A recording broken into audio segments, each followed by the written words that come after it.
chapitre 14. Nombre chapitre 14.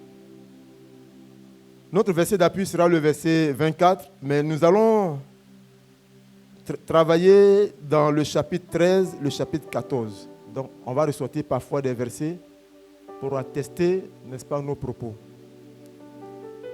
Nombre chapitre 14, verset 24. Je fais la lecture.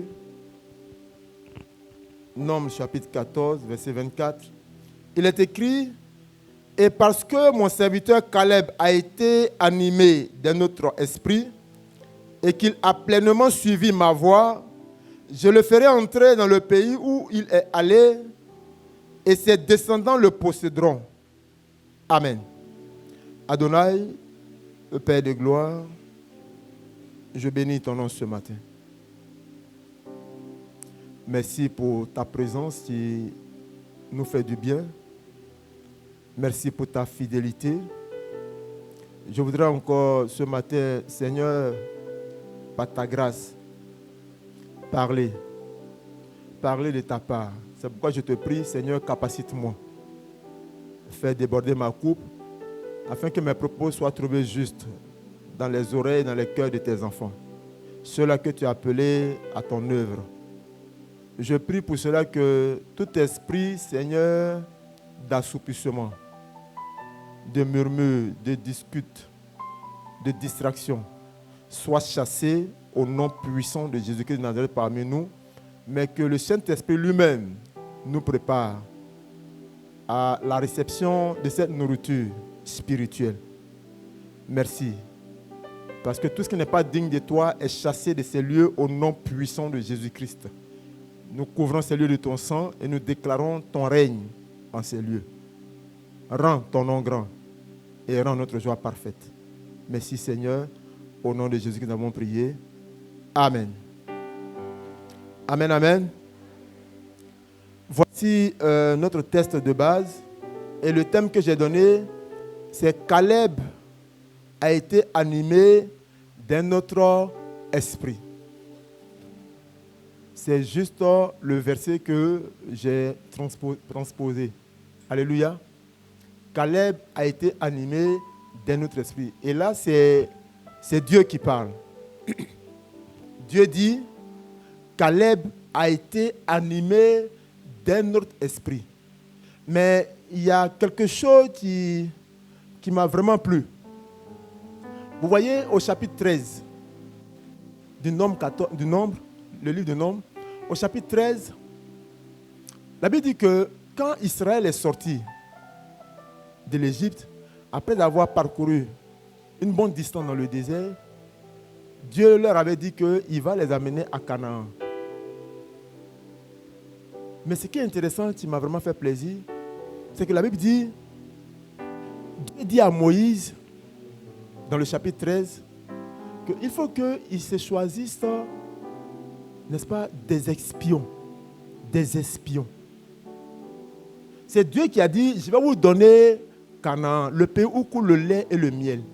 Et Dieu dit à Moïse, chemin faisant, il faut nous trouver des espions qu'on va envoyer à Canaan pour aller espionner Canaan. Pour aller voir à Canaan comment Canaan est. Qui habite à Canaan? Qu'est-ce qu'ils font à Canaan? Quelles sont leurs faiblesses? Quelles sont leurs forces? Et comment est-ce qu'on peut, n'est-ce pas, s'approprier ce pays? Or, c'est Dieu qui a dit que je vous donne Canaan. Naturellement, on a envie de se poser une question. Et souvent, c'est une erreur que nous commettons aussi parfois dans notre marche chrétienne. Lorsqu'on prophétise sur notre vie, tu seras très élevé.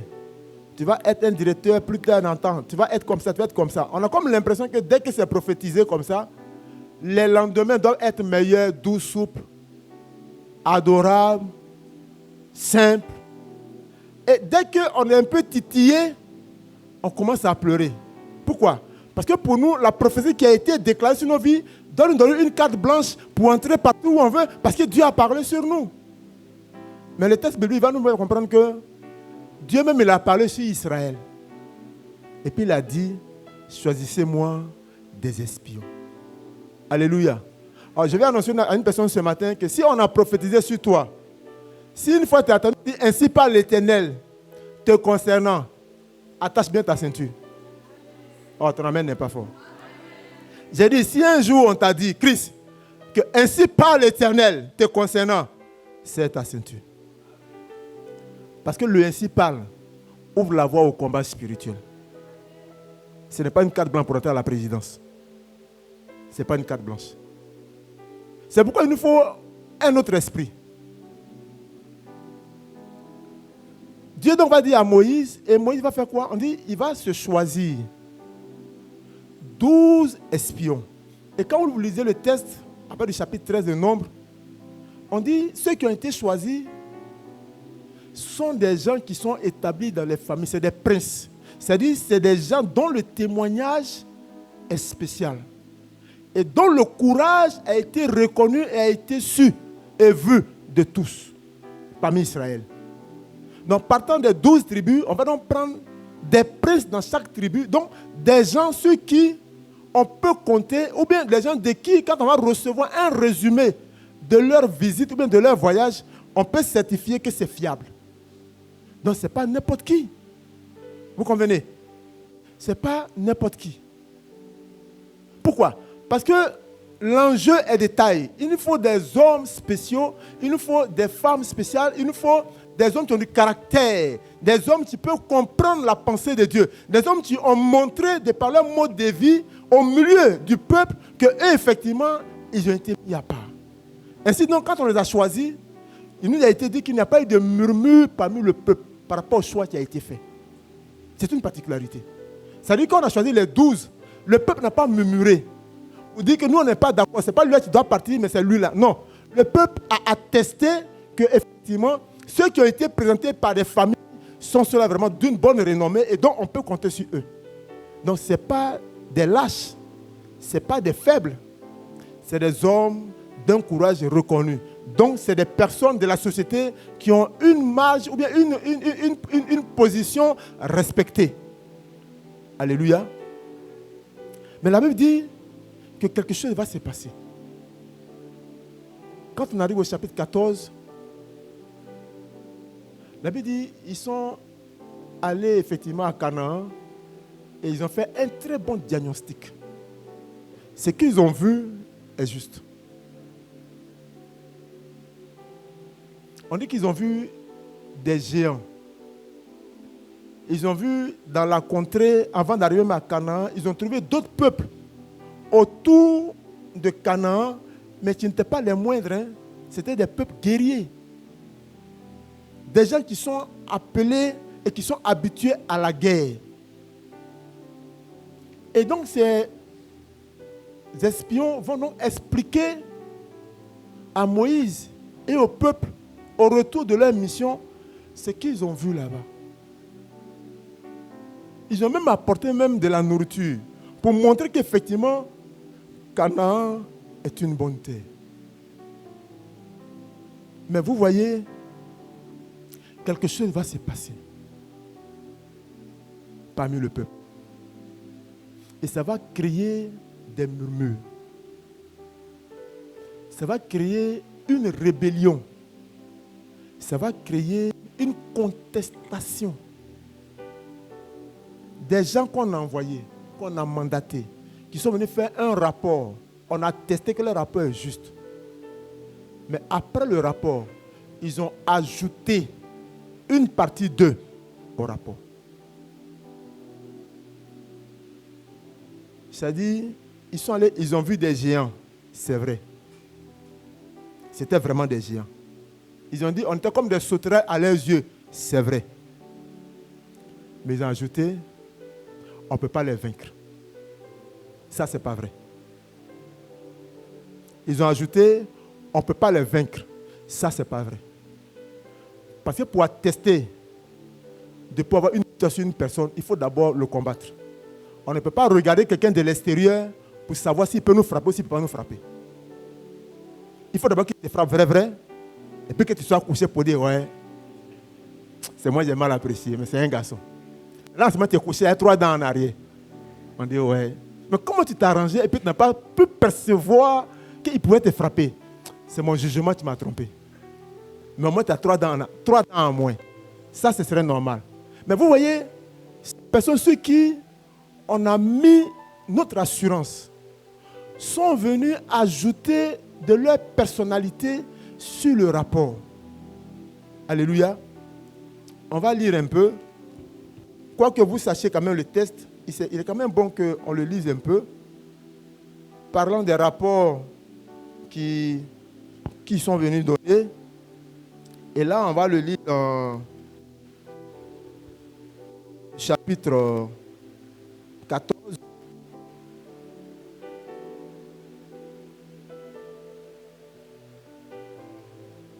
Il est dit au verset 1 du chapitre 14, et après on va sauter pour aller dans d'autres versets.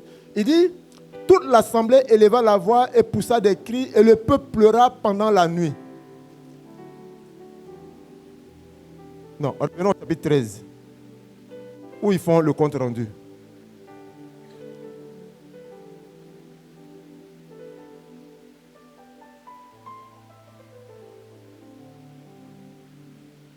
Verset 26, chapitre 13. On dit, à leur arrivée, il se rendit auprès de Moïse et d'Aaron. Je suis au chapitre 13 de Nombre, verset 26. On dit, à leur arrivée, il se rendit auprès de Moïse et d'Aaron et de toute l'assemblée des enfants d'Israël à Kadès, dans le désert des Parans. Il leur fit un rapport ainsi qu'à toute l'assemblée et il leur montrait les fruits du pays. Voici ce qu'il racontait à Moïse. Nous sommes allés dans le pays où tu nous as envoyés. À la vérité, c'est un pays où coule le lait et le miel, et en voici les fruits. Mais le peuple qui habite ce pays est puissant. Les villes sont fortifiées, très grandes. Nous y avons vu des enfants d'Anak. Les Amalécites habitent la contrée du Midi. Les Hétiens, les Jubésiens et les Amoréens habitent la montagne. Et les Cananéens habitent près de la mer et le long du Jourdain. Verset 30. Caleb fit taire le peuple qui murmurait contre Moïse et dit, montons, emparons-nous du pays, nous y serons vainqueurs. Mais les hommes qui y étaient allés avec lui dirent, nous ne pouvons pas monter contre ce peuple car il est plus fort que nous. Et ils décriaient devant les enfants d'Israël le pays qu'ils avaient exploré. Il dit, le pays que nous avons parcouru pour l'explorer est un pays qui dévore ses habitants. Tous ceux que nous y avons vus sont des hommes d'une haute taille.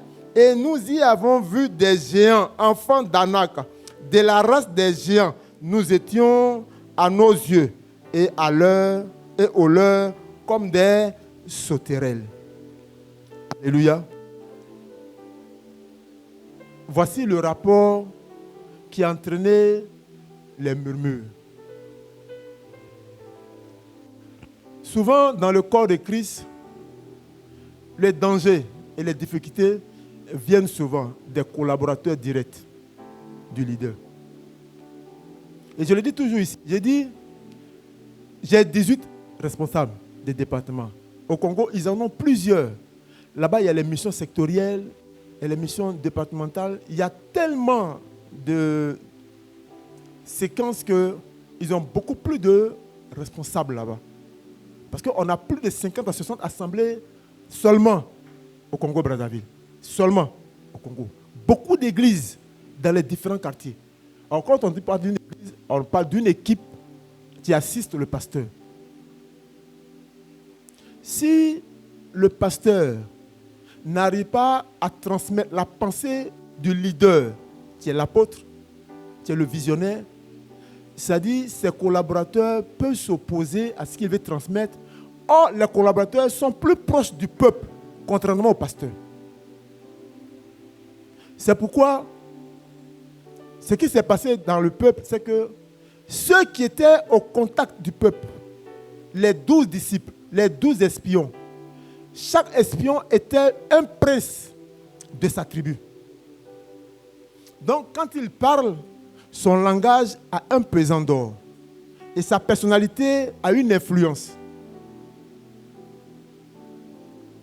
Le problème qui a commencé à avoir lieu, c'est que comme chacun croit à son prince, chacun finit par croire que ce que son prince dit, c'est pour sauvegarder sa tribu. Donc si effectivement le prince dit ce que moi j'ai vu, c'est pour nous tuer, mais qui dès lors va se lever pour aller faire la guerre? Qui? Lui qui allait voir là-bas, là, il dit que lui, il est comme sauterelle devant ce qu'il a vu. Toi, tu as quoi pour confirmer ce que lui a vu? Pour dire non, nous, on s'en va se battre. Donc, naturellement, ça crée un problème. C'est pourquoi le Père a demandé que nous parlions d'être animés d'un autre esprit. Pourquoi? Parce que si nous ne cherchons pas à épouser la pensée principale qui vient du Père fondateur, de comment on doit orienter les choses au sein de Rehoboth, risquons d'avoir des contestations au bas. Et quand le bas sera en mouvement, ça va renverser le haut. C'est pourquoi on dit la démocratie, c'est le pouvoir du peuple et pas le peuple. N'est-ce pas ce qu'on dit de la démocratie? Pour dire que quand on élit un président, c'est le peuple qui décide et qui met son président. Et si le président ne fait pas ce que le peuple demande, le peuple qui l'a mis là, le peuple peut l'enlever par les mouvements de la rue. Pourquoi? Parce que le peuple a plus de force. Quoique le peuple, dans son entité, ne peut pas diriger le pays, donc il choisit une personne. Mais celui qui choisit, s'il ne fait pas la volonté du peuple, le peuple peut le renverser. Le peuple, c'est le corps de Christ dans son ensemble. C'est pourquoi, auprès du leader, il y a ce qu'on appelle les collaborateurs. Et les 12 espions que Moïse a choisis, c'est parce qu'il s'est dit que si ceux-là, ils parlent d'une même voix, comme lui, Moïse, il parle de la part de l'Éternel, ils sont sûrs que le peuple va être acquis à leur cause. Ils pourront avoir des triomphes partout où ils iront parce qu'ils ont un Dieu qui est conquérant. Et eux-mêmes, ils ont pu vivre des expériences. Depuis l'Égypte, ils ont vu quand même ce que ce Dieu-là a fait. Donc, ils n'étaient pas étrangers. Mais vous voyez, l'interprétation de son plus-value dans le rapport a fait croire aux gens que le Dieu qui les conduit dans le désert n'est pas puissant. C'est pourquoi il te faut un esprit nouveau. C'est pourquoi il me faut un autre esprit. Cet esprit a dit que nous avons pour mission d'implanter des églises partout. Rehoboth a pour mission d'implanter des églises partout. Rehoboth a pour mission d'avoir une bonne gestion, une bonne connaissance de la parole de Dieu. Rehoboth a pour mission d'enseigner les gens. Rehoboth a pour mission d'avoir un témoignage sur lequel on ne peut même pas douter. Ça demande du travail. Mais ça demande de l'obéissance et une harmonie parfaite. On peut ne pas comprendre ce qu'on te dit de faire, mais ne fais pas ce que toi tu veux faire sous prétexte que c'est ce que toi tu veux. Le problème, ce n'est pas toi qui envoies la pensée. Donc s'il y a des conséquences qui doivent arriver, tu ne peux pas savoir comment réagir. Vous voyez souvent, les gens ont pour habitude, et ça nous le voyons dans le domaine des affaires, les gens ils font rien, ils sont assis comme ça. Commencent à vendre des beignets à un carrefour. Si après une semaine, ils voient qu'il y a des rangs le soir devant ta table, la deuxième semaine, tu vas voir 2, 3, 4 personnes non loin de toi, à côté de toi, venant faire les beignets. Parce que pour eux, faire les beignets, il n'y a rien d'extraordinaire. Si ça marche chez toi, ça va marcher chez eux. Mais ce qu'ils ne savent pas, c'est comment tu as fait pour que tu aies la pensée de faire les beignets et qu'est-ce que Dieu t'a dit et quelle alliance tu as activée. Ça, ils ne savent pas. Ça, ils ne savent pas. Et parce qu'ils sont ignorants de cette chose, toi, le sachant, si les choses commencent à basculer négativement, tu sais déjà comment contrecarrer les choses. Mais comme eux, ils ne le savent pas, ils ne sauront pas quand s'arrêter. Parce que toi, moi, tu as appris que quand on fait un business, il y a toujours des mailles de sécurité qu'on laisse. Donc, quand tu sais que ton business n'évolue plus et que ton capital commence à descendre, tu peux savoir qu'il y a un problème. Mais comme lui, il ne connaît pas, il faut que tout finisse dans sa poche pour qu'il sache qu'en fait, il est tombé. Donc, la connaissance, nous en avons vraiment besoin dans la marche avec le Seigneur. Et être animé d'un autre esprit a permis à Dieu. Et c'est là que j'avais commencé pour dire, il y a un mot qui m'a vraiment épaté. Vous voyez, quand on choisissait les 12 espions, nulle part, Dieu n'a parlé. Mais vous voyez au verset 24 du chapitre 14, Dieu dit, et parce que mon serviteur Caleb, il dit, mon serviteur Caleb. Alors, la seule personne qui avait été habilitée à être appelée le serviteur de Dieu, c'est Moïse. Vous avez déjà lu ça? On dit, Dieu dit, je parle à Moïse d'homme à homme. Il n'y a personne parmi vous à qui je parle d'homme à homme. Moïse est mon serviteur. C'est pourquoi on a appelé Josué serviteur de Moïse, pas serviteur de l'Éternel. Parce que Josué était soumis à l'autorité de Moïse. Josué ne peut pas parler à Dieu sans passer par Moïse. Mais Dieu dit quoi? Pendant que Moïse est vivant, Dieu dit de Caleb, il dit mon serviteur Caleb. Pourquoi? Parce que la dimension de la pensée qui a animé Caleb est la même pensée qui anime Moïse. Donc devant Dieu, Caleb devient comme Moïse. Votre amen n'est pas fort. Je veux dire, le Père, en choisissant ce thème, c'est que chacun de nous soit trouvé devant toutes les situations qui vont engager Rehoboth comme étant des gens qui sont à l'image du patriarche et qui sont animés de la même pensée que le patriarche, défendant les intérêts de Rehoboth partout où Rehoboth sera présent. Dès l'instant où nous travaillerons dans cette dimension, on ne sera pas différent du Père. Mieux, les gens diront, il travaille comme le Père fondateur de Rehoboth.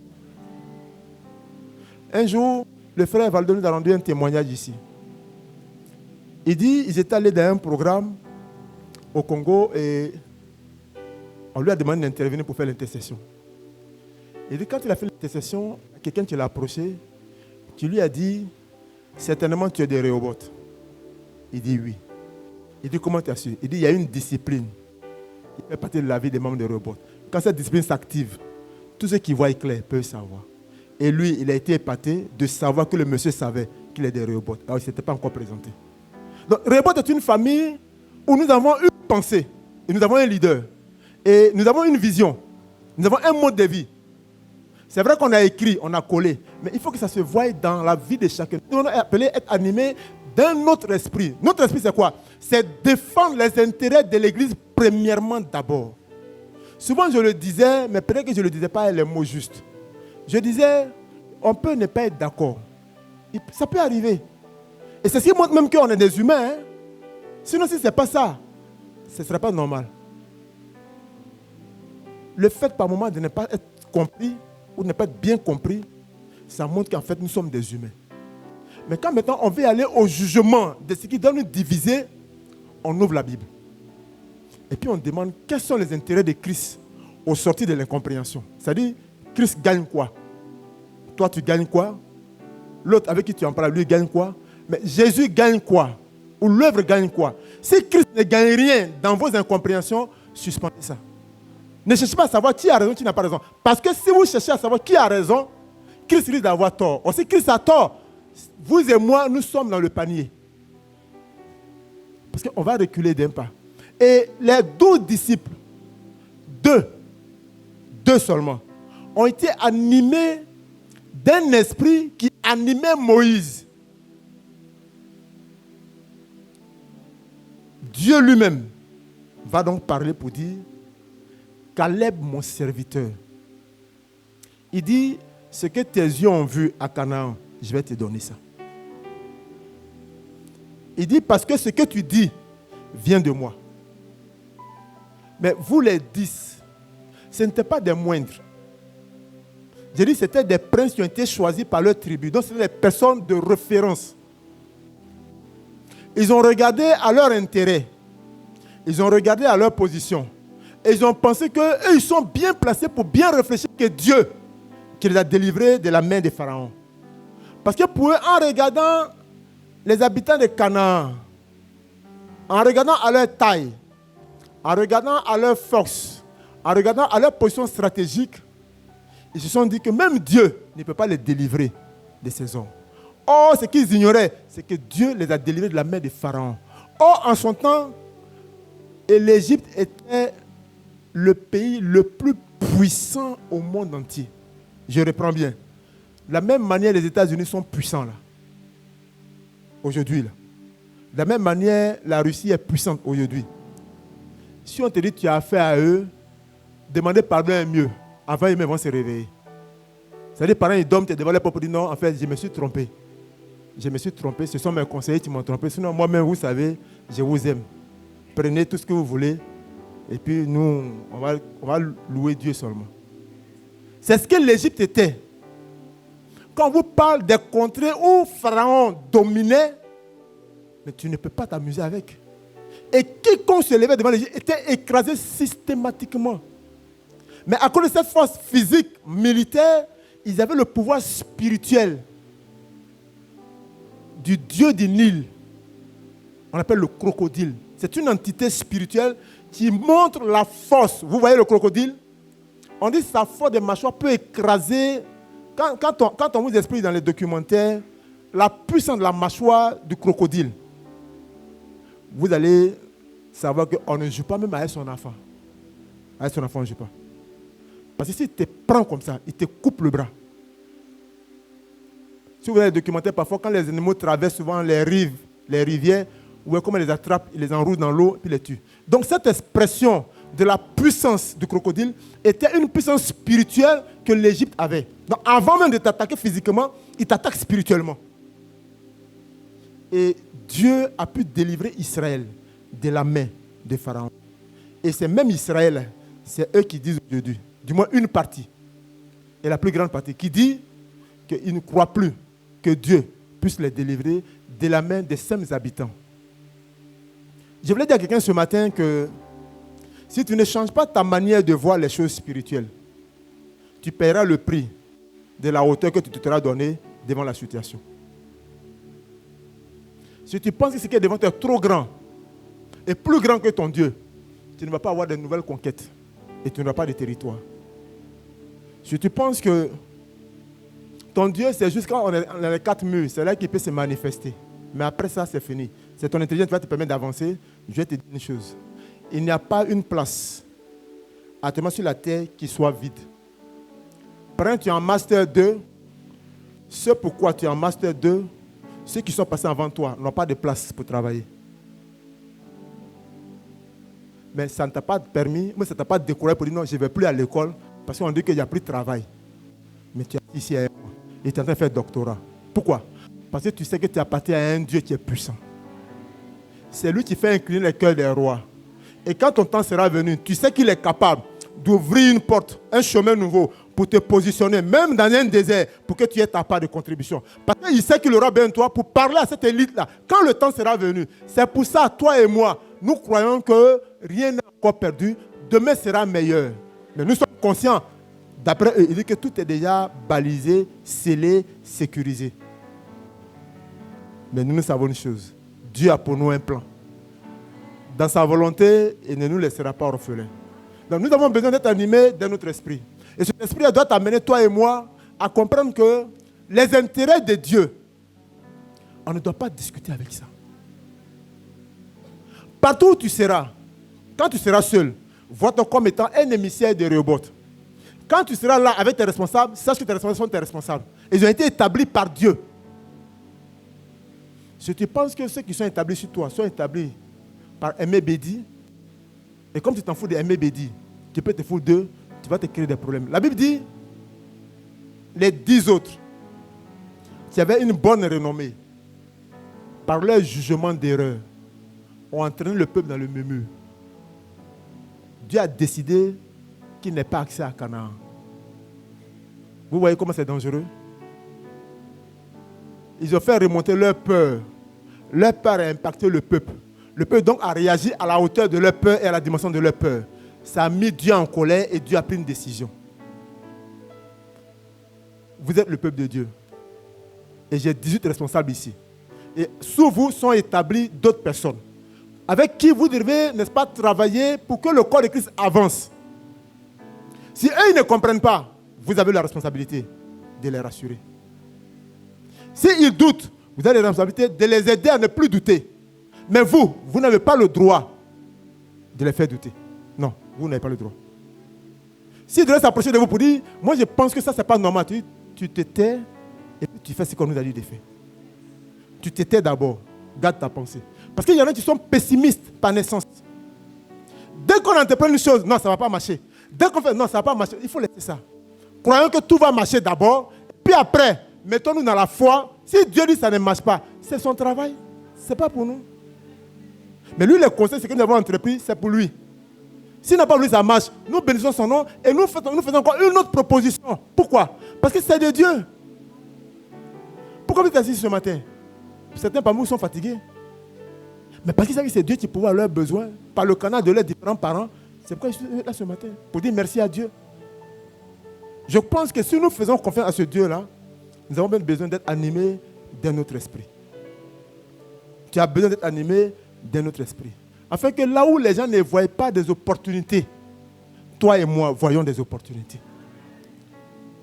Soyons animés d'un autre esprit, afin que si 9 disent que ce n'est pas faisable, toi et moi, disons c'est faisable. Soyons animés d'un autre esprit, pour que quand un est fâché parmi nous, s'il dit qu'il a bien d'avoir raison pour nous rejoindre, donnons-lui la raison. Il va nous rejoindre. C'est mieux qu'on l'ait avec nous qu'on l'ait contre nous. Parce que quoi qu'on dise, s'il est contre nous, quand demain il aura des difficultés, c'est nous qui allons pleurer. Parce qu'on ne voit pas Satan. Hein? Satan, là, on ne le voit pas. On voit des manifestations des démons dans le corps des hommes, mais si nous prenons la résolution de traiter durement les personnes que nous voyons, en fait, c'est Satan qui va gagner. Parce que si tu mets ton frère à l'écart, tu dis que vous êtes chrétien, tu le mets à l'écart, et puis tu causes à elle les païens. Mais si demain il est malade, tu fais comment? Parce que tu n'as pas apprécié sa position, mais c'est Satan qui gagne. Et le corps de Christ paie. Mais si nous sommes animés de notre esprit, on peut dire, c'est vrai que je n'étais pas content, j'avoue qu'il n'a pas été bien avec moi, c'est vrai, mais pour le royaume, je mets bas la terre, quitte à lui de me prendre comme un imbécile, ce n'est pas grave. Dieu est sur le trône et il sait. Et pour le royaume, je fais le pas pour que Christ avance avec Rehoboth. Nous avons dit que nous devons implanter des églises. Chacun fera des sacrifices. Chacun fera des sacrifices. Chacun paiera son prix de combat. On a dit qu'on doit ouvrir les cellules. C'est dans les maisons qu'on va ouvrir les cellules. Nous sommes dans un pays où nous savons ce qui se passe. C'est-à-dire le fait d'accepter la cellule chez toi, c'est-à-dire que c'est un hôtel que nous allons venir bâtir. L'hôtel de Dieu. Donc naturellement, tout hôtel qui est différent de l'hôtel de Dieu va s'attaquer à l'hôtel qu'on va poser dans ta maison. Parce que placer une cellule dans une maison, c'est appeler Dieu dans la maison. Pour dire qu'ici, on glorifie Dieu. Ici, et annoncer le nom de Dieu. Et ici, Dieu est présent. Donc ceux qui vont vouloir te montrer que Dieu n'est pas vrai ou il n'est pas vivant, vont te combattre. C'est un prix à payer. Mais si tu dis non, comme ici là on dit, c'est trop difficile spirituellement, moi je n'ai pas de problème. Chez toi il y a place, mais je ne peux pas remettre celui chez moi. C'est dire au peuple de Dieu, faire un mauvais rapport. Tu es le soleil, tu es la lune, tu es le ciel, la terre, et tu es la lumière. Nous sommes appelés à faire briller Christ là où il y a les ténèbres. J'ai dit là où il y a les ténèbres, c'est-à-dire là où ça paraît flou, là où ça paraît difficile, c'est là qu'on doit annoncer Christ. Nous sommes appelés à annoncer Christ et à marcher en unité. Pendant un mois, nous allons tourner autour de ce thème pour permettre aux gens de nous poser des questions, de relire ce texte, être animés de l'esprit qui anime le père fondateur de Rehoboth. Tout autre esprit qui est contraire à l'esprit qui anime le père de Rehoboth doit être combattu systématiquement. J'ai dit systématiquement. On peut ne pas être d'accord, mais on ne se divise pas. On peut ne pas être d'accord, on ne s'entretue pas. On peut ne pas être d'accord, on ne se sépare pas. C'est parce qu'on confronte les idées qu'on peut avancer. Si tu refuses maintenant, ou on peut t'aider à changer, demain, tu n'auras plus l'opportunité d'apprendre à accepter une contradiction d'esprit ou bien d'idée. Et ça peut être fatal pour toi. Ici encore, comme j'aime le dire, tu peux dire je ne suis pas d'accord. On peut dire non, c'est vrai, ce que tu dis peut ne pas être faux. Mais pour l'instant, selon les situations et les événements et l'environnement, laisse tomber ce que tu dis, faisons comme ça. Tu n'auras rien à payer. Et on ne va pas t'en vouloir. Mais si tu n'acceptes pas la contradiction dans l'esprit de Dieu et que tu grandis à cette manière de faire les choses, quand demain tu seras dans ta fonction, comme j'aime le dire, les sociétés, les entreprises des païens, ce n'est pas l'église de Jésus-Christ. C'est leur entreprise. tu ne feras pas ce que tu voudras dans leur entreprise. Et ceux qu'ils embauchent ne sont pas des frères en Christ. C'est des hommes qui ont la compétence qu'ils recherchent. Ils viennent de toutes parts. Ils ont leur religion, ils ont leur adoration, ils ont le droit de faire ce qu'ils veulent. Mais vous vous retrouvez sur la même plateforme. Si tu n'apprécies pas, si tu ne supportes pas la contradiction des esprits et que tu le fais savoir d'une mauvaise manière à leur égard, s'ils ont été unis en assemblée, au bureau, ils ne te diront rien. Mais la nuit, tu ne dormiras pas. La nuit, tu ne dormiras pas. J'étais au Congo. Il y a une maman que j'ai reçue. Elle m'a dit, pasteur, depuis près de 4 mois, j'ai été promu à un poste. Mais depuis 4 mois, je n'arrive pas à bien dormir. C'est des combats, et des combats et des combats. S'il te plaît, prie pour moi. Je lui ai dit, c'est ce qui est normal. Est-ce que tu sais que c'est normal? Elle dit oui, mais c'est trop. J'ai dit, mais c'est le trop là même qui est normal même. C'est-à-dire, la normalité de la chose là, c'est le trop là. C'est pas que tu n'as pas considéré le trop, c'est pourquoi ça te fatigue. Parce que plus tu vas t'élever, plus on va te regarder et plus tu vas déranger. Donc si tu penses que parce qu'on t'a nommé, donc tout le monde doit être d'accord avec toi, c'est pas vrai. C'est parce que tu n'as pas réalisé cet aspect-là. Donc tu vas dire à Dieu, je bénis ton nom parce que tu m'as permis d'être nommé. Que ceux qui veulent être nommés comme moi, Seigneur, aide-les à monter comme moi. Mais ceux qui veulent me rabaisser, Seigneur, rabaisse-les toi-même. Et puis prie pour eux comme ça. C'est compris? Quand tu seras au bureau, tu pries comme ça. Quand tu seras à la maison, tu pries comme ça. Et puis, tout ce que tu vas regarder et que tu vas penser par ton constat que c'est ceux-là qui font partie de ceux qui te contestent. Prie pour eux. Et tu vas voir que tu vas commencer à dormir en paix. Ce n'est pas de la sorcellerie, c'est une loi. Tu ne peux pas être opposé aux gens spirituellement en posant leur acte qu'eux-mêmes ils posent dans leur royaume et puis vouloir qu'eux ne t'attaquent pas.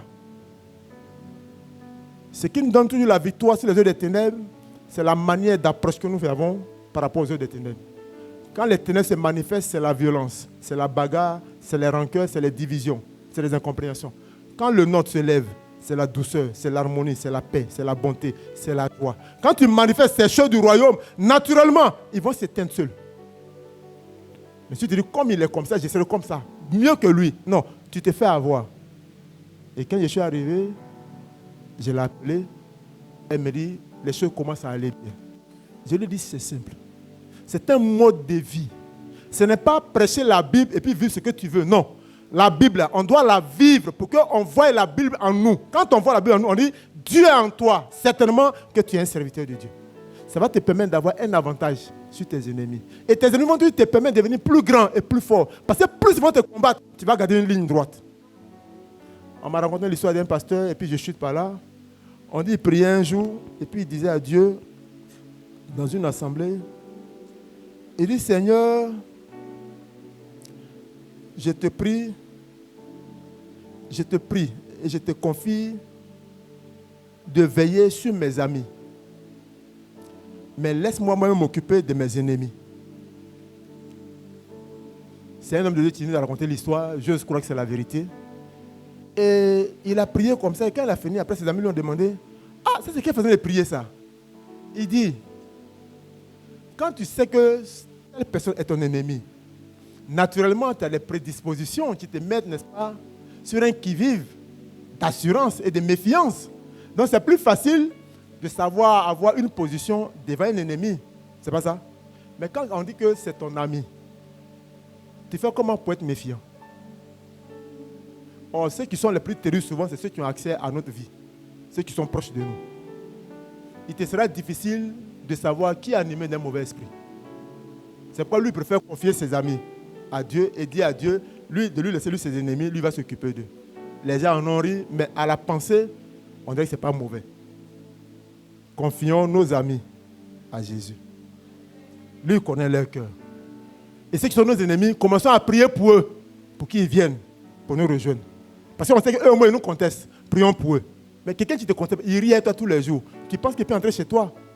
Et souvent, c'est lui qui te crée des problèmes. Est-ce qu'on peut se tenir debout? je vais finir par là. Et on va dire merci à Dieu. Selon que tu as compris, que Dieu te bénisse ce matin. Caleb a été animé de notre esprit. Nous entrons dans une dimension. Rebot doit être animé de notre esprit. Chaque membre de Rebot doit être animé de notre esprit. Nous devons présenter les intérêts du royaume. Nous devons défendre les intérêts du royaume. Partout où nous serons, nous devrons être de ceux-là qui parlent de Jésus-Christ dans toute sa gloire. Alléluia. Nous défendons l'intérêt aussi des Rebot dans les nations où nous sommes, pour que l'image des Rebot soit une image qui attire, rien qu'en nous regardant, que les gens viennent à Christ, qui disent, nous sommes certainement des dieux. Élève la voix et prie Dieu ce matin.